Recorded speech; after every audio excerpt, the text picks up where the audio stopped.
यह गणेश जी की कथा है, जिसे किसी भी व्रत या अन्य किसी कथा को सुनने के बाद अनिवार्य रूप से सुना जाता है।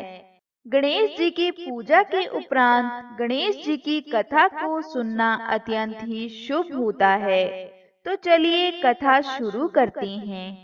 एक बार गणेश जी महाराज एक सेठ जी के खेत में से जा रहे थे, तो उन्होंने 12 दाने अनाज के तोड़ लिए। फिर गणेश जी के मन में पछतावा हुआ कि मैंने तो सेठ जी के यहाँ चोरी कर ली। तो गणेश जी सेठ जी के 12 साल की नौकरी करने लग गए। एक दिन सेठानी राख से हाथ धोने लगी, तो गणेश जी ने सेठानी का हाथ पकड़कर मिट्टी से हाथ धुला दिया। सेठानी सेठ जी से बोली कि ऐसा क्या नौकर रखा है, नौकर होकर उसने मेरा हाथ पकड़ लिया।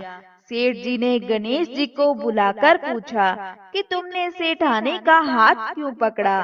तो गणेश जी बोले कि मैंने तो एक सीख की बात बताई है। राख से हाथ धोने से घर की लक्ष्मी नाराज होकर चली जाती है और मिट्टी से हाथ धोने से आती है। सेठ जी ने सोचा कि गणेश है तो सच्चा। थोड़े दिनों बाद कुंभ का मेला आया। सेठ जी ने कहा, गणेश सेठानी को कुंभ के मेले में स्नान करा के ले आओ। सेठानी किनारे पर बैठकर नहा रही थी, तो गणेश जी ने उनका हाथ पकड़कर आगे डुबकी लगवा लाए। घर आकर सेठानी ने सेठ से कहा कि गणेश ने तो मेरी इज्जत ही नहीं रखी और इतने सारे आदमियों के बीच में मुझे घसीटकर आगे पानी में ले गए। तब सेठ जी ने गणेश जी को पूछा कि ऐसा क्यों किया? गणेश जी ने कहा कि सेठानी किनारे पर बैठकर गंदे पानी से नहा रही थी, तो मैं आगे अच्छे पानी में डुबकी लगवा कर ले आया। इससे अगले जन्म में बहुत बड़ा राजपाट मिलेगा। सेठ जी ने सोचा कि गणेश है तो सच्चा। एक दिन घर में पूजा पाठ हो रही थी, हवन हो रहा था। सेठ जी ने गणेश को कहा कि जाओ सेठानी को बुलाकर ले आओ। गणेश जी सेठानी को बुलाने गए, तो सेठानी काली चुनरी ओढ़कर चलने लगी। गणेश जी ने काली चुनरी फाड़ दी और कहा कि लाल चुनरी ओढ़ के चलो। सेठानी नाराज होकर सो गई। सेठ जी ने आकर पूछा, क्या बात है? तो सेठानी ने बोला कि गणेश ने मेरी चुनरी फाड़ दी।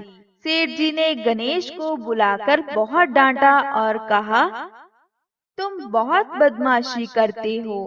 तो गणेश जी ने कहा, पूजा पाठ में काला वस्त्र नहीं पहनते, इसीलिए मैंने लाल वस्त्र पहनने के लिए कहा।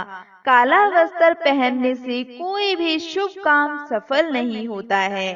फिर सेठ जी ने सोचा कि गणेश है तो समझदार। एक दिन सेठ जी पूजा करने लगे, तो पंडित जी ने बोला कि वो गणेश जी की मूर्ति लाना भूल गए। अब क्या करें? तो गणेश जी ने कहा, मेरे को ही मूर्ति बनाकर विराजमान कर लो, आपके सारे काम सफल हो जाएंगे। यह बात सुनकर सेठ जी को बहुत गुस्सा आया और वो बोले कि तुम तो अब तक सेठानी से ही मजाक करते थे, अब मुझसे भी करने लग गए। तो गणेश जी ने कहा, मैं मजाक नहीं कर रहा हूँ, मैं सच बात कर रहा हूँ। इतने में ही गणेश जी का रूप धारण कर लिया और सेठ और सेठानी ने ही गणेश जी की पूजा की। पूजा खत्म होते ही गणेश जी अंतर ध्यान हो गए। सेठ सेठानी को बहुत पछतावा हुआ और उन्होंने कहा कि हमारे पास तो गणेश जी रहते थे और हमने उनसे इतना काम करवाया। तो गणेश जी ने सपने में आकर सेठ जी को कहा कि आपके खेत में से मैंने 12 अनाज के दाने तोड़ लिए थे, उसी का दोष उतारने के लिए मैंने आपके यहाँ काम किया था।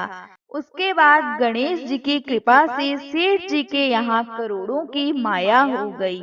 हे गणेश जी महाराज, जैसा सेठ जी को दिया वैसा सबको देना।